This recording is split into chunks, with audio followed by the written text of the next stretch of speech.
کہ بعض اوقات کسی نے ہمارے ساتھ کوئی زیادتی کی ہوتی، پھر وہ ہم سے معافی بھی مانگ لیتا، لیکن جب کبھی یہ یاد آتا ہے کہ اس نے میرے ساتھ یہ کیا تھا تو دل میں اس کے لیے نفرت آتی ہے۔ تو اپنے دل سے اس کی نفرت ختم کرنے کے لیے کیا کرنا چاہیے؟ اور اسی طرح جب بندہ معافی مانگے تو اس کا کیا انداز ہونا چاہیے؟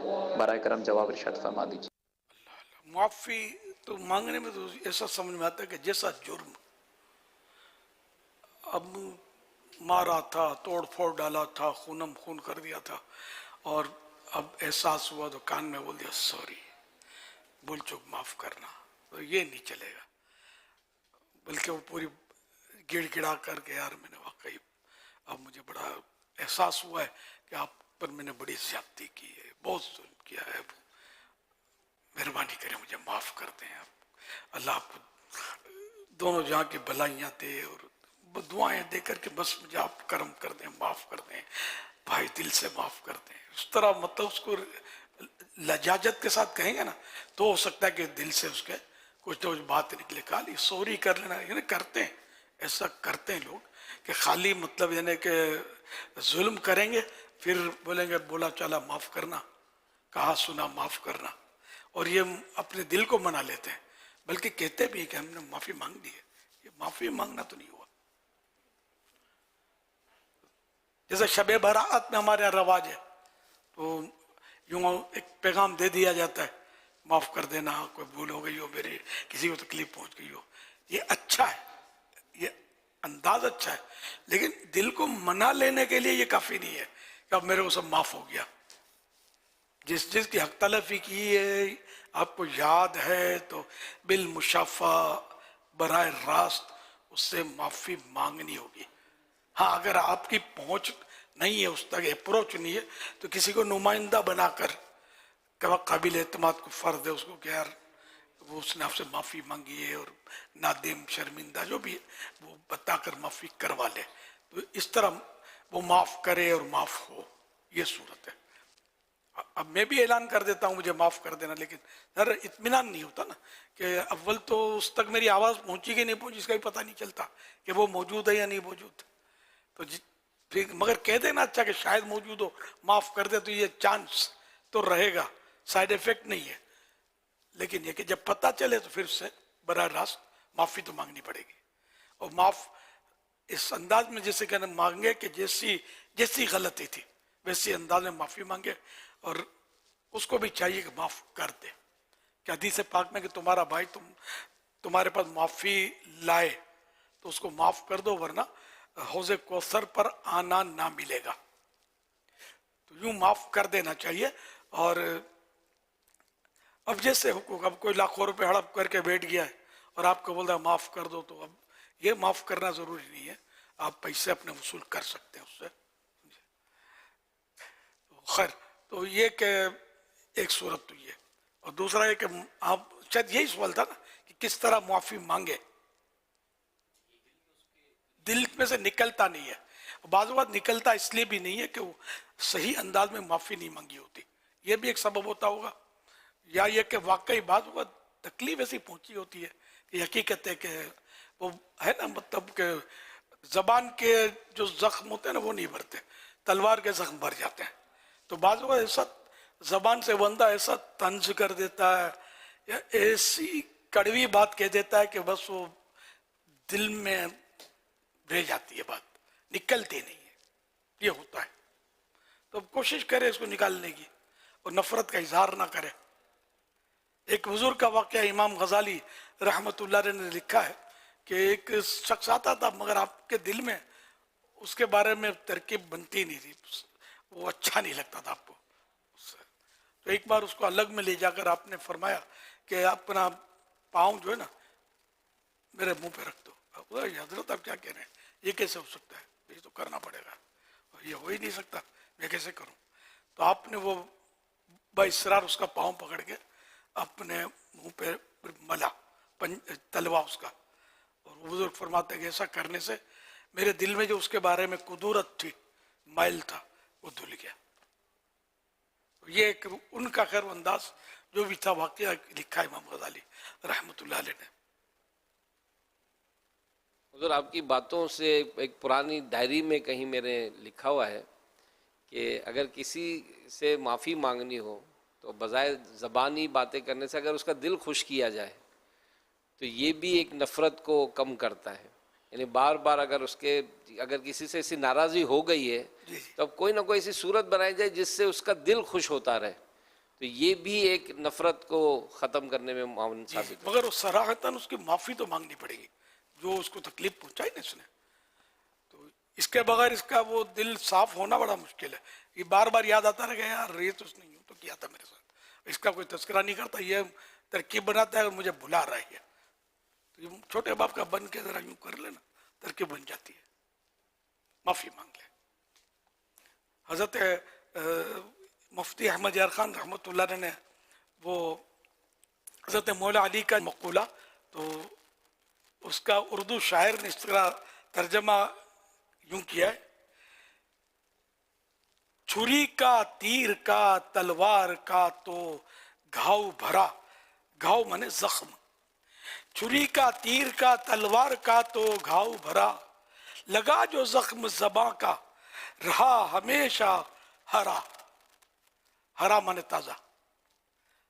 چھری کا تیر یا تلوار کا زخم لگ بھی گیا تو بھر گیا, صحیح ہو گیا, ہیل ہو گیا, مگر جو زبان کا زخم لگا تو وہ ہمیشہ ہرا رہتا ہے, تازہ رہتا ہے. اس کی زبان کو بڑا احتیاط سے کرنا. اس پہ حدیث شریف بھی یاد آ رہی ہے جس میں اس طرح کا مضمون ہے کہ بندہ کبھی اللہ کی رضا کی ایسی بات کہہ دیتا ہے کہ اس کو پتہ بھی نہیں ہوتا, اور اللہ پاک ہمیشہ کے لیے اس سے راضی ہو جاتا ہے. اور بعض اوقات اس ایسی بات مطلب اللہ پاک کی ناپسندیدہ ایسی بات وہ کر دیتا ہے کہ اس کو پتہ بھی نہیں ہوتا, لیکن اس کی وجہ سے ہمیشہ کے لیے یہ کہ یہ بڑی اہم ہے اور اس کو لگام نہیں ہے. وہ بزرگوں نے بڑی پیاری مثال دی ہے کہ مسلمان کی زبان جو ہے نا یہ دل کے پیچھے ہوتی ہے, اور منافق کی زبان دل سے آگے ہوتی ہے. تو مسلمان جب بولنا چاہتا ہے کیونکہ دل سے پیچھے ہے نا بات زبان, وہ دل سے مشورہ کرتا ہے, رجوع کرتا ہے کہ میں بولوں کہ نہیں بولوں, دل اجازت دیتا ہے تو بولتا ہے. اور منافق کی زبان دل سے آگے ہوتی ہے, یہاں دل سے رجوع کرنے کی نوبت ہی نہیں آتی, وہ جو آیا منہ پھٹ بول دیتا ہے. تو واقعی تقریباً ایسا ہی ہے. سوچنے والی اب کیفیت شاذ و نادر ہی رہ گئی ہے, باقی جس کو دیکھو جو منہ میں آیا بولتا چلا جا رہا ہوتا ہے. صحیح بخاری میں ابو ہریرہ رضی اللہ عنہ سے مروی کہ رسول اللہ صلی اللہ علیہ وسلم نے فرمایا کہ بندہ اللہ تعالیٰ کی خوشنودی کی بات بولتا ہے اور اس کی طرف توجہ بھی نہیں کرتا, یعنی یہ خیال بھی نہیں کرتا کہ اللہ تعالیٰ اتنا خوش ہوگا. اللہ تعالیٰ اس کو درجوں بلند کرتا ہے, اور بندہ اللہ تعالیٰ کی ناخوشی کی بات بولتا ہے اور اس کی طرف دھیان نہیں دھرتا, یعنی اس کے ذہن میں یہ بات نہیں ہوتی کہ اللہ تعالیٰ اس سے اتنا ناراض ہوگا.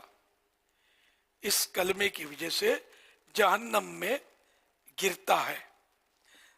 اور بخاری و مسلم کی ایک روایت میں ہے کہ جہنم کی اتنی گہرائی میں گرتا ہے جو مشرق و مغرب یعنی ایسٹ اینڈ ویسٹ کے فاصلے سے بھی زیادہ ہے.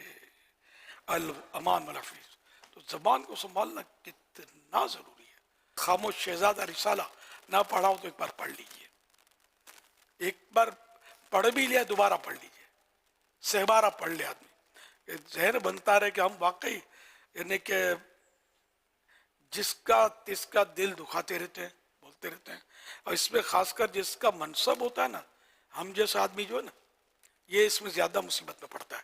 اپنا مرید ہے یار, اپنا شاگرد ہے, یا ہم نے کسی پر احسان کیا ہے تو یہ میں نے اس کو نوکری دلائی ہے, میں نے اس کی ہیلپ کی ہے, مالی تعاون کیا ہے, تو ہم سمجھتے ہیں کہ اس کا دل تو اب وہ دکھنے کا ہی نہیں. ہم اس کے ساتھ ایسا رویہ ایسی گفتگو کرتے ہیں کہ اس کا دل چور چور ہو جاتا ہے. یہ مروت میں بولتا نہیں, کھسیا نہیں, ہنسی ہنستا ہے, ہم سمجھتے کہ سیٹ ہے, سیٹ نہیں ہوتا. یا یوں ہی ویسے ہم جیسا آدمی جس کو 4 آدمی مان دیتے ہیں, عزت دیتے, ہاتھ چومتے ہیں, تو وہ سمجھتا ہے کہ بس اب ہٹ جاؤ, میں ہی سب کچھ ہوں. تو اس کو جھاڑنا, اس کو لتاڑنا, اس کا دل توڑ دینا, اس کی بات کاٹ دینا, اس کی کچی کر دینا, یہ ہوتا رہتا ہے. یہ کوئی میں نے اپنی مثال دی ہے, کسی کو برا لگنا نہیں چاہیے. ویسے یہ دیکھا بھالا ہے ماحول کہ ذرا جو 4 آدمی جس کو چومنے چاٹنے والے مل جاتے ہیں نا, تو سنبھالنا مشکل ہے اس کو. یعنی یہ اس کا امتحان ہوتا ہے. آپ لوگ ہم پر رشک کرتے ہوں گے کہ یار بڑی عزت ہے, حقیقت یہ کہ بڑا امتحان ہے, بڑی آزمائش ہے. کہ وہ گناہ جو معروف گناہ مشہور, وہ اگر سے اس سے بچ جانا اپنی جگہ پر, لیکن اس طرح کے گناہ جو ان سے بھی کم خطرناک نہیں ہے, حقوق العباد کا معاملہ, اس میں پڑ جاتے ہیں. بندوں کی حق تلفیوں میں کسی کو جھاڑ دیا ناحق, تو بندے کی حق تلفی کی نا کہ اس کا دل دکھا دیا, تو یہ ہمارے لیے تو پرابلم ہی نہیں ہوتا. ہم اس کو کوئی ایزی لیتے ہیں, اس کو جھاڑ دیا, یار چپ کرنا, بس چپ کا بیٹا رہے. اور یہ میں نے آپ کو بول دیا نا, ایک مثال دی, کچھ بھی نہیں ہوا. کسی نے بڑا آدمی ہے, ٹھیک ہے پیر صاحب ہے, بول دیا, لیکن پیر صاحب کو رائٹ نہیں ہے. ہاں آخرت میں اس کی بھی پکڑ ہے. یہ نہیں ہے کہ جس کو چاہے سب کے سامنے یا اکیلے میں بھی بلا وجہ جھاڑے گا, ناک جھاڑے گا نا خالی, یہ بھی دل دکھانے والا انداز ہے. بلکہ خالی یوں کرنا بھی دل دکھانے والا انداز ہے. میں کئی بار میں نے اس کو خود ہی نوٹ کیا ہوا ہے, کسی کو یوں کرو نا تو اس کی تھوڑا یوں خفت ہوتی ہے, دل میں تھوڑا بات یہ کم تھوڑا لائٹ ہے, یوں کر کے. بچوں کو تو خاص کر اپنے بولتے ہیں, لیکن اگر اس کی عادت ڈالیں تو شاید, میری عادت اس کی نہیں ہے, کبھی ضرورت پڑتی ہے نا تو قفل مدینہ. بہرحال یہ کہ چلو بات پر ہی بات نکلی ہے, تو حاضرین ناظرین, تو کبھی میں نے کچھ سخص کہہ دیا ہے تو اپنا سمجھ کے معاف کر دیجیے گا. آئندہ بھی کبھی بھول کر جاؤں تو معاف کر دینا, ہو جاتی ہے انسان سے بھول. کبھی لوگ بھی اتنا تنگ کرتے ہیں کہ وہ آدمی تھوڑا آؤٹ آف کنٹرول ہو جاتا ہے. لیکن مجھے غصہ آتا ہے, یہ نہیں آتا, نسبتاً کم آتا ہے, یا آتا ہے تو اظہار اس سے بھی کم ہوتا ہے. آتا ہے غصہ, بعض اوقات آتا ہے, بہت آ جاتا ہے, لیکن کوشش یہ ہوتی ہے کہ اس کا اظہار نہ ہو. اظہار کرنے میں پھر وہ مسائل دل آزاریوں کے اور حق تلفیوں کے اور یہ گناہوں بھرے انداز اس میں پھر ہو جاتے ہیں. ارے غصہ کس کو نہیں آتا. صلو علی الحبیب صلی اللہ علیہ محمد. میرا امیر اہل سنت کی بارگاہ میں سوال عرض ہے کہ اگر کوئی بیوی اپنے شوہر کے بارے میں یہ کہے کہ بروز حشر میں اللہ پاک سے پوچھوں گی کہ ایسے بندے سے واسطہ کیوں ڈالا جو ذمہ داری پوری نہیں کرتا, امیر اہل سنت سے عرض ہے کہ اس جملے کے بارے میں رہنمائی فرما دیں کہ ایسا کہنا کیسا. ان الفاظ میں تو اللہ پر اعتراض پایا جا رہا ہے کہ تو نے مجھے ایسے بندے سے کیوں واسطہ ڈالا. اعتراض یہ بظاہر تو, کیونکہ بظاہر یہ الفاظ تو اللہ پر اعتراض ہو رہا ہے کہ یا اللہ تو نے مجھے اس سے کیوں پالا پڑا. اب اللہ پر اعتراض اگر یہ پایا جا رہا ہے, بظاہر پایا جا رہا ہے, تو اللہ پاک پر اعتراض یہ کفر ہے, اور اسلام سے بندہ خارج ہو جاتا ہے, نکل جاتا ہے. اس کا یہ حکم ہے. لیکن اب وہ اگر کسی کے گھر کا واقعہ ہے, یعنی کہ پرفیکٹ ہے, فرضی نہیں ہے, تو پھر یہ کہ وہ دارالفتہ اہل سنت سے رجوع کرے, پورے الفاظ وغیرہ بیان کر کے کہ یہ نکلا تھا منہ سے.